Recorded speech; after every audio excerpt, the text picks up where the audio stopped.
Қазіргі кезде экология саласы өте өзекті, экологияның мәселелерін шешу өте өзекті болып отыр. Бүкіл жаһанға алғанда, бүкіл әлемде алғанда, себебі экология біздің салауатты өміріміздің, көркеюіміздің тірегі, экономиканың негізін қалаушы қазіргі жаңа трансформация бойынша өтіп жатқан өзгерістерге экологияның үлкен тигізетін әсері болып отыр. Сондықтан халықаралық жасыл технологиялар және инвестициялық жобалар орталығында мен өзім ғылыми техникалық және ғылыми техникалық кеңестің бағытын, сонымен қатар биылғы 21 жылы біздің орталық бізге үлкен мақсат қойып отыр. Жасыл көпір атты институтты құруды, осы бағыттағы өзімнің жұмыстарымды айтып кетсем болады. Себебі экологиялық кодексті қабылдау кезінде біз үлкен жұмыстар атқардық. Біздің жұмыстарымыздың барлығы алдыға қарай ілгерілеуіне, болмаса жасыл технологияларды, оларды өндіріске ендіруде эксперттік көзқарастар қажет болды.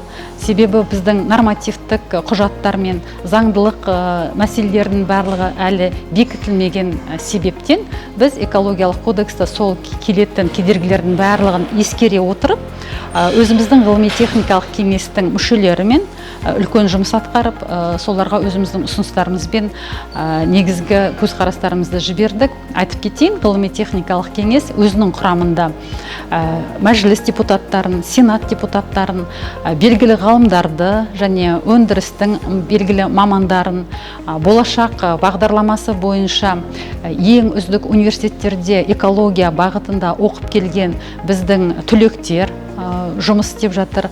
Сонымен қатар атамекен бизнес кәсіп орындарының да өкілдері, жергілікті атқарушы комитетпен өкілдері де қатысып, солардың барлығымен бірлесіп біз жәнегі экология саласындағы жасыл технологиялық жобаларды, жасыл технологияларды ендірудің идеяларын талқылап отырып, солардың барлығын жылжытуға үлкен өзіміздің үлесімізді, күшімізді салып жатырмыз.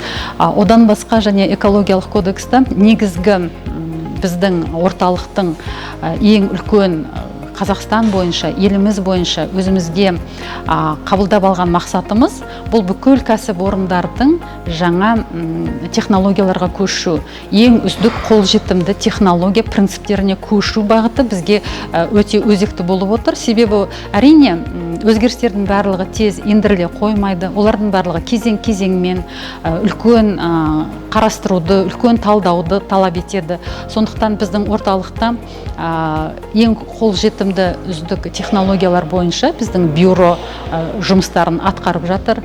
Олар жәнегі өндірістердің осы принципке өткен жағдайда қаншалықты соған дайын екенін, және олардың көрсеткіштері болмаса жәнегі негізгі қорлары модернизациядан өтуге дайын ба, экологиялық жәнегі шығындарды, ластауларды азайтуға қандай мөлшерлемелерге көшуге ыңғайлы болады ма?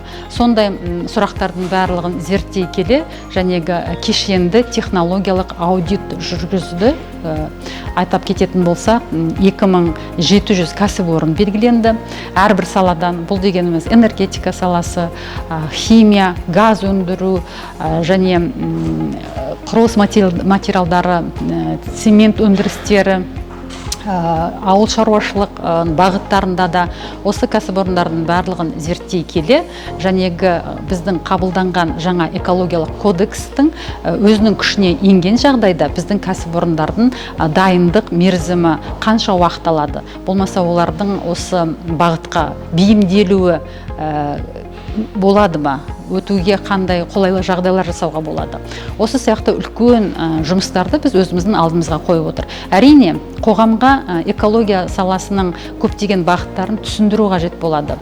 Сондықтан мен жәнегі біздің бағытта жасыл технологиялық инвестициялық жобалар және инвестициялық бағдарламаларды жылжытуда біздің негізгі бағытымыз жәнегі білім беру, болмаса экологтардың қайтадан өздерінің дәрежелерін осы жаңа қабылданған экологиялық кодекске бейімдеп, қандай жаңашылдарды үйренуге болады. Сондықтан біз Green Webinar деген онлайн платформаны құрып, Ол платформада біз қазіргі кезде 2700 қатысушылармен 2700 әрбір кәсіпорындардың экологияға байланысты қызметкерлерін шақыра отырып 14 вебинар өткіздік осы жасыл экономиканың барлық бағытында. Қазіргі негізгі біздің Green Webinar платформасының негізгі тақырыбы экологиялық кодекстің принциптерін түсіндіру. Әрине, өндірістердің жаңа экологиялық кодексқа принципке біраз көшуіне үлкен уақыт қажет болады. Және негізгі олардың қағидаларын түсіндіру қажет болады. Сондықтан сондай жеңіл өтулеріне оларға кеңес беру арқылы, болмаса жәнегі қайтадан оларды біздің белгілі ғалымдар мен белгілі өндірістің мамандарын шақыра отырып, және экология, геология министрлігінің негізгі мамандарын осы салада жұмыс істейтін шақыра отырып, біз жәнегі экологиялық кодекстің қағидаларын жалпы түсіндіру жұмыстарын бастап кеттік. Осы тақырыпта біз 2 вебинар өткіздік. Қызығушылықты өте көп танытты. Себебі сұрақтар өте көп. Жаңа кодекс бойынша, жаңа қолжетімді технология принциптеріне көшуге байланысты көптеген сұрақтары туындап жатыр. Сондықтан мен ойлаймын, жәнегі біздің білім беру Green Webinar платформасы өзінің міндетіне алып, белгілі ғалымдармен жәнегі экология саласындағы шетел эксперттерінді шақыра отырып, біз өзіміздің жұмысымызды бастап кеттік, жүргізіп жатырмыз. Сондықтан ойлаймын, экологиялық әрбір адамның сана сезімін экологиялық мәдениетке үйрету, ол біріншіден жәнегі экологиялық білімді дұрыс тарата білу, экологиялық бағыттың негізгі принциптерін түсіндіре білу. Сондықтан біз осы жұмыстарымызды өзіміздің алға қойған мақсатымызды орындап жатырмыз деп ойлаймын.